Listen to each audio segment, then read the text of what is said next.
की जय। धर्मवीर छत्रपती श्री संभाजी महाराज की जय। शिवतीर्थ रायगडाचा अतिमहत्वाचा बालेकिल्ला पाहताच किल्ल्याच्या समोर आलो।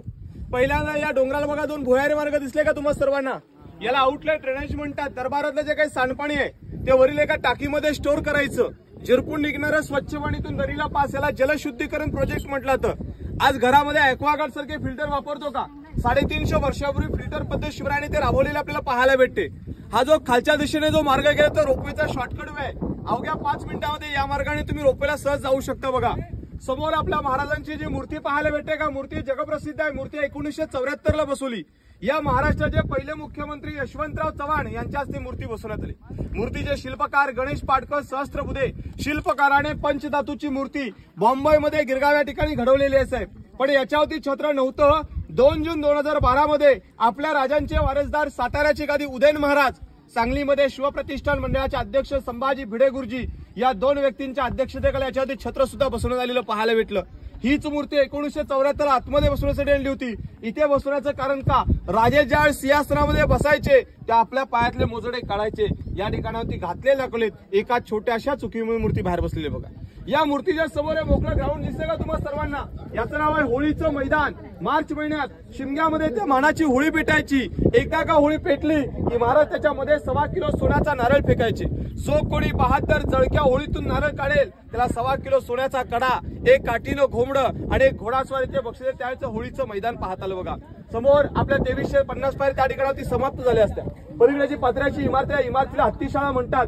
गडावरतीच्या हत्तींची लहान पिल्लांनी लहानाचं मोठं करायला हत्तीशाळेचा वापर आज ते पुरातत्व विभागाचा आपल्या ऑफिस पाहायला भेटतं। समोर थेट विस्तारलेली भव्य वास्तू। हिचं नाव आहे बाजारपेठ। लांबी पाहिली तर 800 फूट आहे, रुंदी 40 फूट आहे। हाईट पाहिली तर जमिनीपासून खांद्यापेक्षा उंच का? त्याच्या मागचं एक कारण आहे की त्या काळातल्या स्त्रियांना साहित्य खरेदी करायचं असेल तर त्याने पालखीचा वापर करावा। पुरुषाने घोड्याच्या साईडने खरेदी होती। इकडे 22 दुकानं, एका बाजूला 21 अशी 43 दुकानं या गडावरती पाहायला भेटतात। जीवनावश्यक वस्तूंची विक्री या बाजारपेठांमध्ये केली जात असायची। याच बाजारपेठेचा वापर करून तुम्ही 1 किलोमीटर अंतरावरती गेलात, समोरचं जे मंदिर पाहायला भेटतं हे जगदीश्वर महादेवाचं आहे। लांबून आकार पाहिलं तर थोडे वेगळ्या आकाराचं दिसतंय का?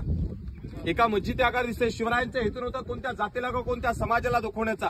याच्या मागचं कारण आहे काही गणिमी कावा, आपलं राज्य आपली मंदिरं सुरक्षित राहावीत पण आकार तसा कोरलाय। तुम्ही तिथे गेलात, चपला काढल्यानंतर त्या कळसाकडे बघा।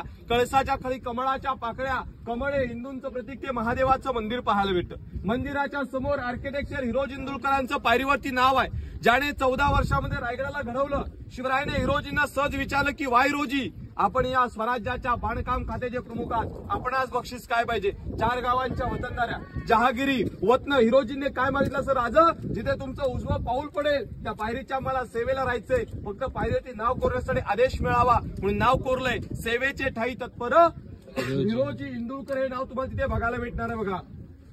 समोर व्हाईट कलरचं गोल घुमट दिसतंय का? ही आपल्या राजांची समाधी आहे साहेब। 4 धाम करा, तीर्थक्षेत्र करा, पंढरपूरची वारी पूर्ण करा, पण आयुष्यात एकदा तरी रायगडाची सुद्धा वारी पूर्ण करा। आणि रायगडाच्या वारीमध्ये प्रत्येकाचं माता छत्रपती शिवरायांच्या समाधीपाशी टेकलं पाहिजे। ते आपल्या राजांची समाधी ते पाहतो। समाधीच्या समोर वाघ्या नावाच्या कुत्र्याचं स्मारक आहे। कुत्र्या संदर्भात वादंग चालू, वाघ्या होता की नव्हता? मध्यंतरी वाघ्याला हटवलं होतं, पुन्हा बसवलं गेलं। आज त्या वाघ्यासाठी 4 पोलीस काका 24 तास पहारा देत आहेत। कोणासाठी पोलीस प्रोटेक्शन? तर एका वाघ्या नावाच्या कुत्र्यासाठी पोलीस प्रोटेक्शनची गरज बसली। इथे महत्वाच्या परिसराची समाप्ती घेतात। मी माझ्या प्रत्येक ग्रुपला शेवटचे 3 शेर सांगतो आणि मी माझ्या माहितीला रजा देत असतो। पहिला शेर असा होता की घासल्या विना धार नाही या तलवारीच्या पातीला, घासल्या विना धार नाही या तलवारीच्या पातीला, आणि शिवचरित्राशिवाय अर्थ नाही या महाराष्ट्राच्या काळ्या मातीला, या महाराष्ट्राच्या काळ्या मातीला। दुसरा शेर असा होता की अंधार पडला पाहता एकदा दिवा पाहिजे, अंधार पडला पाहता एकदा दिवा पाहिजे, पुन्हा या महाराष्ट्राच्या भूमीला